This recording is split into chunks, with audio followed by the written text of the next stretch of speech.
Firstly, I'd just like to obviously acknowledge the traditional owners of the land on which we gather, the Gadigal peoples of the Eora Nation. I pay my respects to their elders, past and present, and bring greetings from my own peoples, the Quandamooka peoples from Minjerribah, or as you may know it, North Stradbroke Island, which is just off the coast of Brisbane. And obviously pay my respects to my own elders, including the boss, my mum, who you all know very well, Evelyn Parkin. Yeah.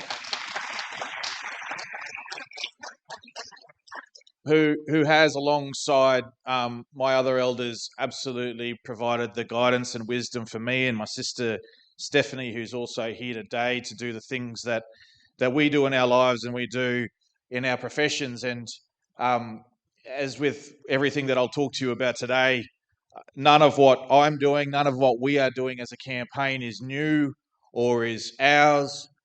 This is something that has been part of a legacy, a history that we are deeply, deeply connected to, and indeed the future that is yet to come. So I feel that acutely. I feel that very specifically right now in this campaign, and on this issue of truth-telling and reconciliation is what I'm here to talk to you about today. Just again to reiterate, I am the director of the Yes campaign for the referendum this year on The Voice. That is something that is going to be visited upon every single person in this room and 18 million other Australians around the country. And when it comes to truth-telling and reconciliation, we're in it right now. This truth-telling and reconciliation is not just some abstract process that is going to happen and complete sometime in the future.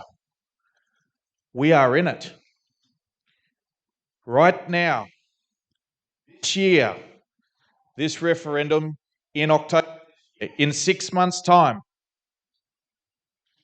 In 6 months' time, everyone in this room, every single one of you and every voting Australian will be casting a vote in a polling booth,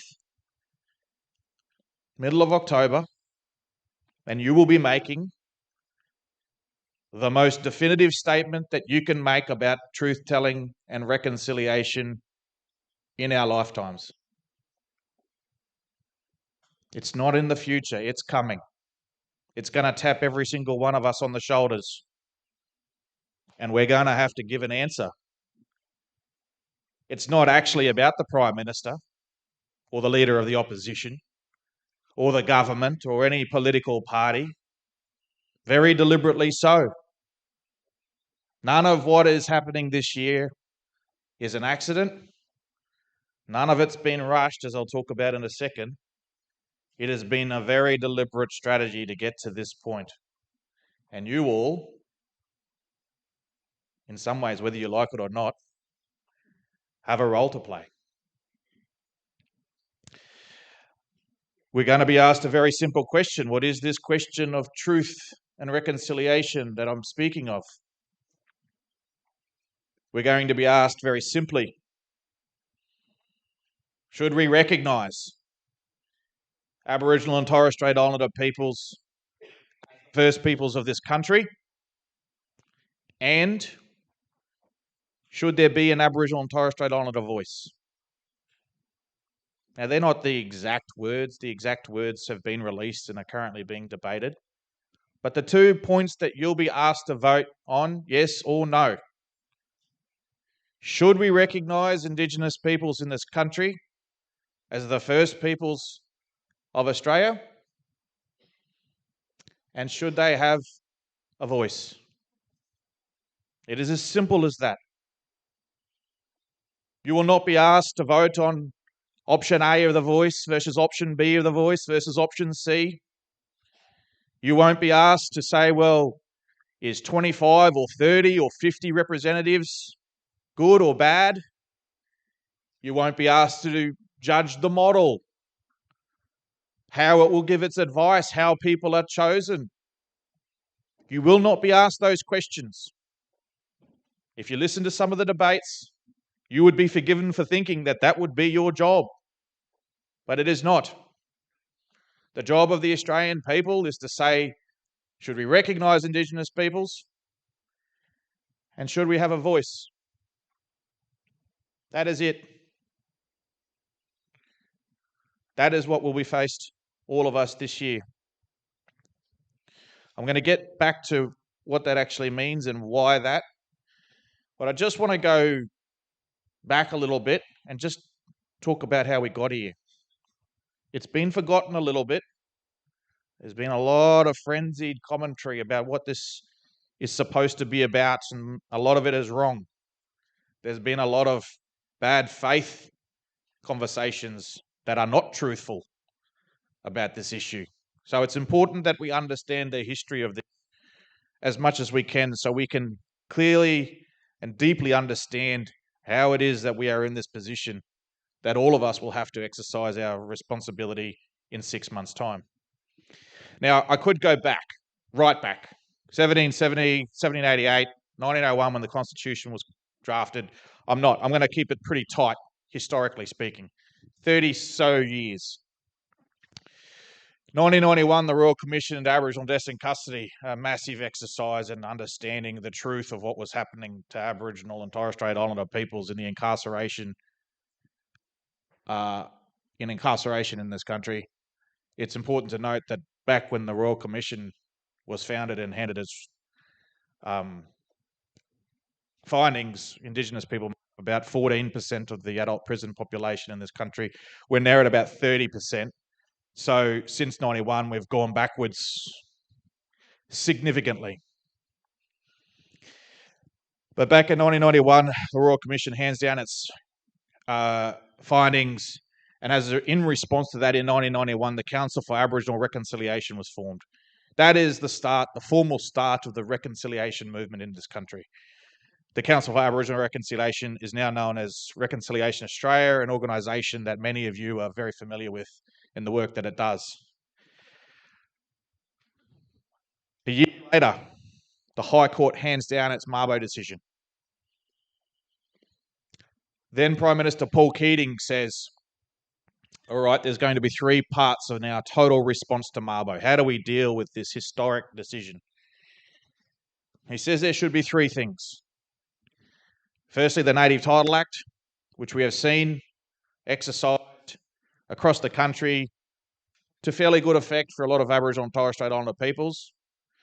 In some places of the country, we're nearly getting to full claim in terms of the land that can be claimed, so that is good.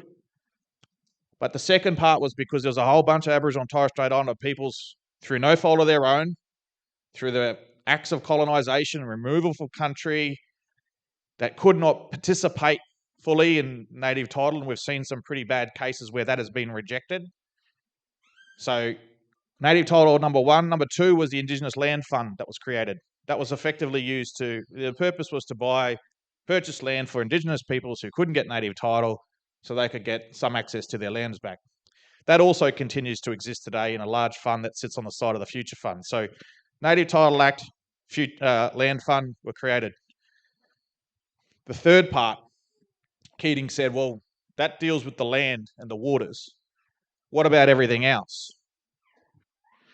So he asked our voice at the time, ATSIC, to come up with a package of proposals to say, well, what is this last piece? And it was known as the Social Justice Package. So ATSIC went away in 1994 and they reported back in 1995. And the report that they came back with was called Recognition, Rights and Reform. So in and amongst these other issues like treaty and social justice and better service delivery, things that we're still talking about today, ATSIC came back with a report, an enormous consultation across the country with Aboriginal and Torres Strait Islander peoples, yet another one that we've done time and time again, asking the same questions time and time again, not resolving the issues time and time again. ATSIC came back and said recognition, rights and reform, and in amongst that report, they said we should absolutely, as one of their main agendas, recognise Indigenous peoples in the Australian Constitution. So when people say, oh, this recognition piece, this voice piece, It's all been kind of rushed.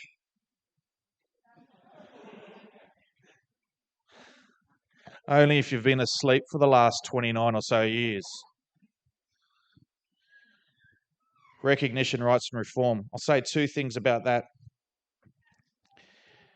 The voice at the time that was tasked with delivering that report no longer exists. And the body that replaced it to be our voice, the National Congress, also no longer exists.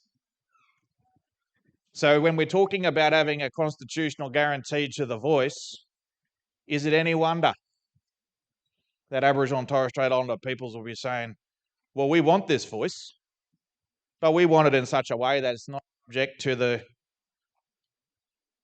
whim of governments, because their history on this is not good. Let me just put it that way. The second thing I'll say about that report is think about the people that were involved back then. Auntie Lowitcho Donahue was at the time. Uncle Charlie Perkins, unfortunately no longer with us. Uncle was the chair of the committee that drafted the report. His daughter Rachel is now at the forefront of this campaign. And two of the co-authors were Patrick Dodson and Linda Burney. So the people that are tasked with leading this now, they know that this is not a new cause. They know that this is not a new mission. They know that this is something that the time has come now. So we had the reconciliation movement kick off in a formal way just prior to the recognition movement kicking off. And these two have run in parallel over the years. And obviously we've seen things with reconciliation. We had the bridge walk, the magnificent bridge walk in 2000, hundreds of thousands of Australians marching in support. We're going to need you to do that again. Bigger this time. And the recognition movement went, and it took a slightly different route. It sort of went quiet for about a decade. And then it was actually John Howard in 2007 that picked it up again and said if he was elected at the 2007 election, he'd hold a referendum within 18 months on recognising Indigenous peoples in the Constitution. Well, there was actually another event that happened before that in 1999. Actually, in the last referendum that this country saw, we all talk about the Republic, but we don't really talk about the fact that there was a other proposal that went to the people on that day, which was to insert a preamble into the Constitution to recognise Indigenous peoples. It sunk like a stone. It got defeated as well. Primarily because nobody had actually asked Indigenous peoples ourselves, did we even want it? It was thrust upon. So it went down too. Then it was 2007, they do it again. Obviously 2007 was the Kevin 07 election. Howard never delivered. Rudd said he would. And ever since then, this question of recognition has been subject to more than a decade of committees, expert panels, parliamentary processes. I think we're up to about 9 publicly funded, government-endorsed processes and to look at this question. We're still in one right now as we speak. It's to report in 12 days' time. Hopefully it is the last. It will be the last until the referendum. And about 11 or 12 reports. Again, this is not a new issue. The work has been done in terms of what is being proposed. But it is important to note, it wasn't until 2016 really, that after all of this examination and all the years since recognition, rights and reform, it was decided maybe we should ask Indigenous people what meaningful recognition would look like to them. Seemed like a late idea, but one. So that is how we ended up with the Uluru Statement from the Heart. I want to make a couple of comments because, as it was mentioned in my very lengthy bio, I was involved in that process. I was involved in the regional dialogues that consulted with people across the country. I was involved in the Uluru National Constitutional Convention. I got to stand in every single one of those rooms and hear what people said, and then had the great privilege of signing the Uluru Statement in 2017. That's where my conviction for this campaign comes from, because it is grounded in the voices of our people across the country. Let's be really clear about a couple of things about the Uluru Statement. We're approaching the 6-year anniversary. In a couple of weeks' time, 26th of May, it'll be 6 years. Sometimes that feels like a long time. Sometimes the memories that I have from that are just like last week. Let's be clear about a couple of things. The Uluru Statement was not a fait accompli.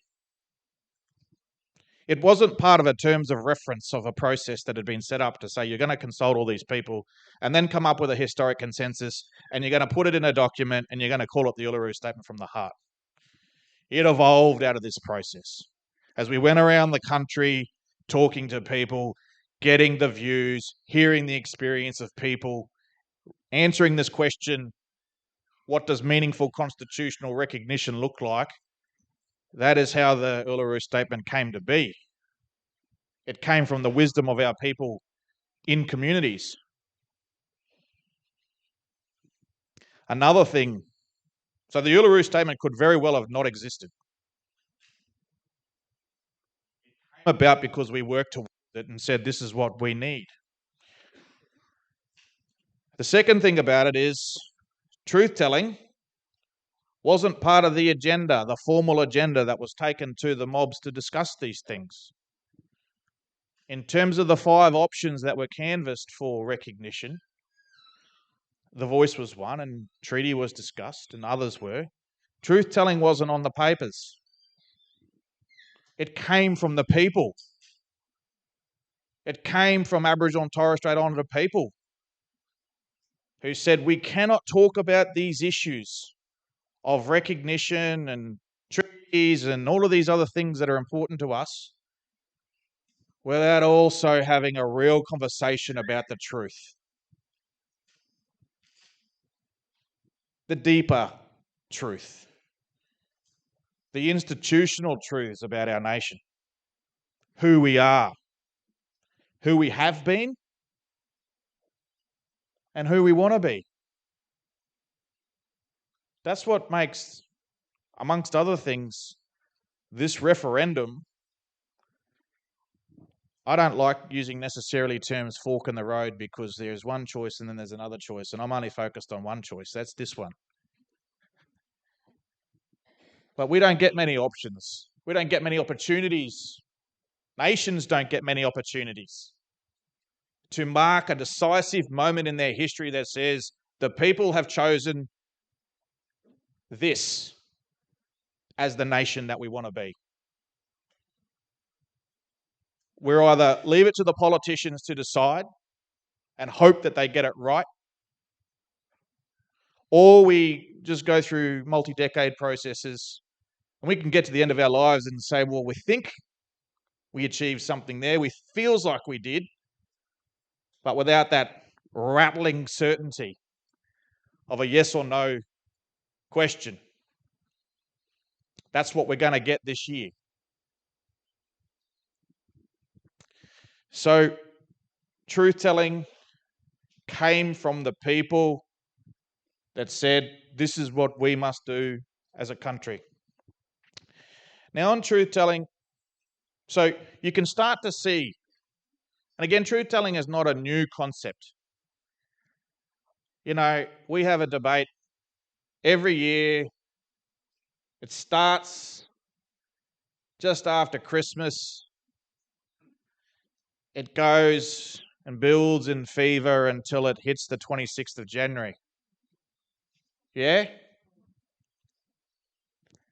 Well, that debate's been going on for about 100 years, 150 years. That's a campaign. In a month's time, we're going to celebrate NAIDOC Week. NAIDOC was founded. The committee, the idea of NAIDOC was founded because people were campaigning to change the date. So anytime somebody says, and this has been said to me many times over this nearly 6 years since Uluru, anytime anybody says, let's just do truth-telling first, it's easy, let me assure you, it is not. It takes time. And you don't divorce these things from each other. It's not this neat process where we do voice first, and then we do treaty, and do truth-telling. Truth-telling is woven the whole way through. And as I say, we are in it right now. And we will reach that decisive moment in about 6 months' time. So that is happening. That is part of this. So you can start to see now. Again, I want to reiterate this. As important as Uluru was, the Uluru statement was, it is, I wouldn't say simply, but it is part of a continuum where these strands of reconciliation, these strands of truth, these strands of recognition, and these strands of voice started to come together in a real meaningful way. And we get a conclusion. We are going to get a conclusion in 6 months' time. I'm very excited about that. It obviously vests an enormous responsibility on those of us that are campaigning for this. But I see this as a historic opportunity for all of us. As I say, one that doesn't get visited upon us very often. We actually get that chance to make a statement, to embrace and to feel some peace, which has evaded us so far about who we are. And I would say, more importantly, who we want to be. So, just on what we're actually talking about here now, I want to say last thing about the two things. I've always got extra things to say. I've got to be kept to account for this. Two things to say about Uluru that, again, sometimes get lost. Firstly, it was an invitation to you all. There's a line in the statement which I love. It's a line in the middle. It's never really been caught up in the debate, but you've got to understand this line to understand the intention behind why Aboriginal and Torres Strait Islander people proposed what we proposed. It goes, with substantive constitutional change and structural reform, we believe this ancient sovereignty can shine through as a fuller expression of Australia's nationhood. I'll say it again. With substantive constitutional change and structural reform, we believe this ancient sovereignty can shine through as a fuller expression of Australia's nationhood. Understand, there's a lot being said about the dire consequences of what's going to happen if this referendum gets up. The sky, if you listen to some people, will come crashing down. I'm old enough to remember those same dire warnings during the Mabo decision and the subsequent Native Title Act negotiations. If those predictions had come true, none of yous would own a backyard pool because blackfellas would. Yeah? We were going after your backyards your floaties, your pools, yous that only have front yards. That didn't happen, did it? Never intended to. The same thing we're hearing now, end of democracy as we know it. I mean, we're talking about global uncertainty and threats. If our democracy can't handle an advisory voice to Parliament, we're in bigger trouble than this referendum. It's it is part of the counter campaign to confuse and scare people. It's an old one. It's a very old campaign. It's been dusted off. We've got to resist that. But you've got to understand that's not the intention of any of this. Fuller expression of Australia's nationhood. We all benefit. This isn't a project for just the 3% of the population. This isn't just a special measure that the 97% benevolently hand out to the 3%. This is about all of us. Understand, when we do recognition, when we actually achieve the recognition of Aboriginal and Torres Strait Islander peoples as the first peoples of this country, 234 years into the modern Australian national project, we're saying something about ourselves, about who we are. Something that may seem obvious, but actually hasn't never been done before. That we're not 234 years old, that parts of us are. Some good parts of us are. But the story of what it means to be genuinely and uniquely Australian in this world has its roots in 65,000 years of history. And if we want to consider ourselves genuinely and uniquely Australian in the world, this is the opportunity. We're not the only country with a democracy or a European colonial heritage. We're not the only country that has fine landscapes and ideas of mateship. We are the only country that's home to the oldest continuous culture on earth. And when we make that statement, that very simple statement, that is a story that every Australian, no matter whether your family's been here 6 generations or you arrived 6 weeks ago and consider this your home, that is a story that you can connect to about what it genuinely means to be connected to this place. That is something for everybody. So the intention for this is absolutely about a more inclusive and a more unified nation. Others will talk about division. That is not where this has come from, and that is not where we want to arrive. It is about bringing us together. The second thing I'll say about Uluru is the unity piece. We're doing this now, this referendum, because Aboriginal and Torres Strait Islander people made a very strategic choice. You look at some of the other statements that have been made, big, powerful political statements by Aboriginal and Torres Strait Islander peoples over the decades. Barunga Statement, Yirrkala Bark petitions, the Larrakia petitions, powerful statements of attempting to articulate from the perspective of the first peoples of this country the kind of nation we might be able to be.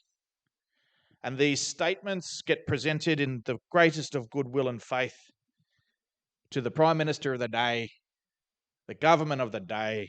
They are taken with much fanfare and photography. They are taken to Canberra. They're hung up on walls. You can still see them there now as decorative art pieces because they're beautiful. And they sit there unanswered, not acted upon. We'd learned our lesson. We didn't do that with the Uluru Statement from the heart. There's a reason why it's not hanging in Canberra. We didn't give it to the government or the Prime Minister. They weren't invited. No cameras. We gave it to you.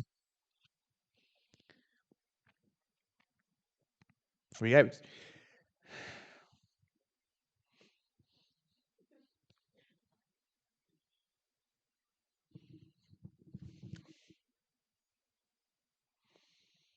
Sorry, I haven't done this for a while.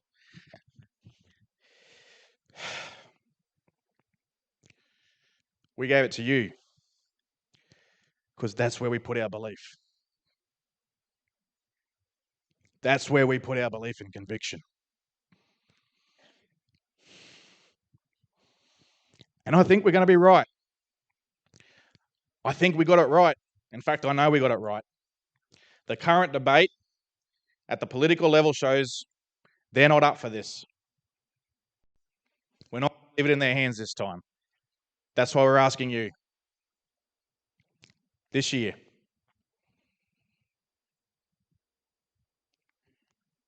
Recognising Indigenous peoples as the first peoples of this country, and you mob saying, yeah, we should have a voice. It's as simple as that. I want to thank you all in the church for your commitment to this cause all the way through. As you were in 67, you were a big part of helping us get that referendum over the line. And I believe with all of you, as individuals, as an organisation, as a community, you're going to help us get there again this year. Thank you very much.